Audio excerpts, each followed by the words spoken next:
Hello friends, mother cook চ্যানেলে সবাইকে স্বাগত। আজকে আমি আপনাদের সাথে একটি মিষ্টির রেসিপি শেয়ার করব, মালাই লাড্ডু।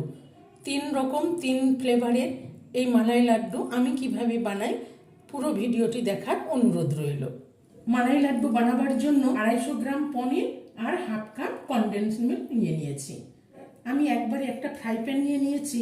এর মধ্যে আমি এই 250 গ্রাম পনিরটা একটু গ্রেট করে নেব।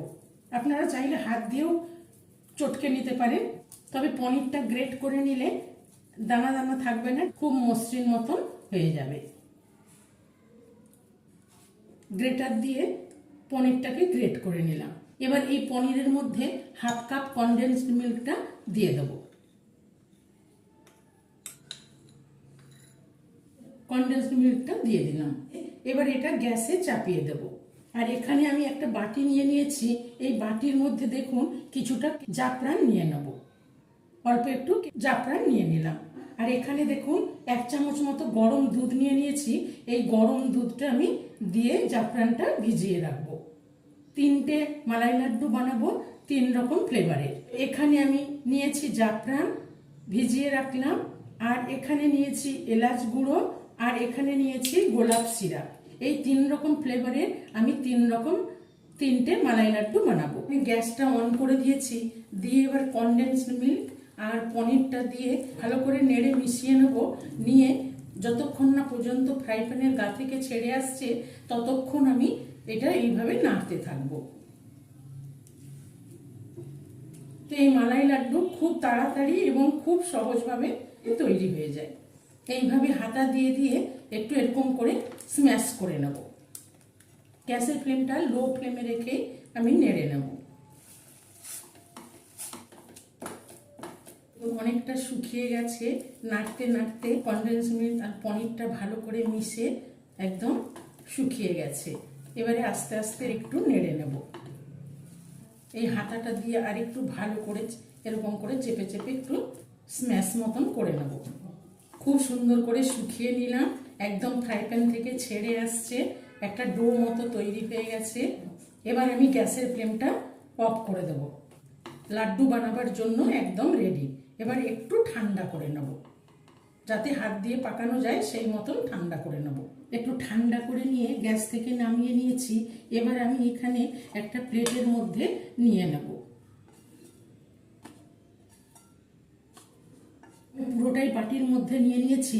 এবার আমি এটাকে 3 ভাগ করে নেব। কেন, আমি যেহেতু 3 রকম ফ্লেভারের বানাবো সেই জন্য 3টে লাড্ডুর মতো সমানভাবে 3টে ভাগ করে নেব। একদম সমানভাবে 3টে লাড্ডুর মতন 3 ভাগ করে নিয়েছি। এবার আমি এখানে প্লেটটা সরিয়ে এখানে একটা বাটি নিয়ে নিলাম। নিয়ে এর মধ্যে আমি একটা ভাগ দিয়ে দিলাম। এখানে যে আমি জাফরানটা ভিজিয়ে রেখেছিলাম, জাফরানটা ভিজে গেছে। এই জাফরান গোলা সমেত এইটা আমি দিয়ে দিলাম। আর এখানে দিয়ে দেবো একটু কেওড়া জল।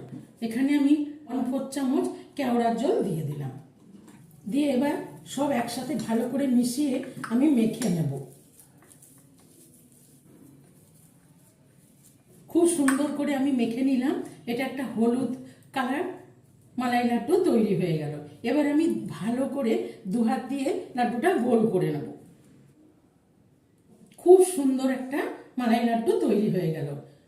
জাফরান কেওড়া জল ফ্লেভারের মালাই লাড্ডু একটা আমি তৈরি করে নিলাম। এখানে আর একটা ভাগ নিয়ে নেব। আমি কিন্তু বাটিটা ধুয়ে নিয়েছি। বাটিটা ধুয়ে দিলাম, না হলে এটাতে হলুদ রং লেগে যাবে। এবার এখানে যে ছোট এলাচ গুঁড়ো করে রেখেছি, এই ছোট এলাচ পরিমাণ মতন দিয়ে দেবো। আমি এখানে 2টো এলাচ গুঁড়ো করে রেখেছি, তবে পরিমাণ মতন দিয়ে দেবো। খুব বেশি হলে তো উগ্র গন্ধ হয়ে যাবে, খাওয়া যাবে না। এলাচ গুঁড়ো দিয়েও ভালো করে এই লাড্ডুটার সাথে মিশিয়ে নেব।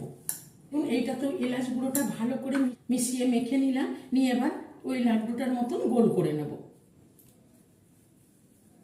এটা এলাচ ফ্লেভারের লাড্ডু তৈরি করে নিলাম। এখানে আবার এই লাড্ডুটা রেখে দিলাম। 2 ফ্লেভারের লাড্ডু তৈরি করে নিলাম। এবার আরেকটা লাড্ডু তৈরি করে নেব। এখানে আরেকটা লাড্ডু নিয়ে নিলাম। নিয়ে এবার দেখুন এখানে আমি রোজ সিরাপ নিয়ে নিয়েছি, 1 চামচ দিয়ে দেবো।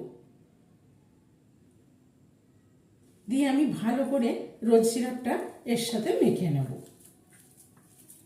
এটা রোজ সিরাপ দিয়েও ভালো করে লাড্ডুটার সাথে মিশিয়ে মেখে নিলাম। আবার এটাও গোল করে নিলাম। 3 কালারের 3 রকম মালাই লাড্ডু বানিয়ে নিলাম। দেখুন কত সুন্দর হয়েছে দেখতে। 3 কালারের 3টি মালাই লাড্ডু তৈরি হয়ে গেল। এটি আপনারা যে কোনো অনুষ্ঠানে বানিয়ে বাড়ির সবাইকে চমকে দিতে পারেন। উপরে উপরে একটু রুপোলি স্তবক দিয়ে দিলাম। তো এই মালাই লাড্ডু রেসিপিটি ভালো লেগে থাকলে মাদার কুক চ্যানেলটিকে লাইক, শেয়ার এবং সাবস্ক্রাইব করার অনুরোধ রইল। পাশে থাকা বেল আইকনটা প্রেস করবেন। যখনই আমি নতুন কোনো ভিডিও আপলোড করব আপনাদের কাছে নোটিফিকেশন পৌঁছে যাবে। সুস্থ থাকবেন, ভালো থাকবেন।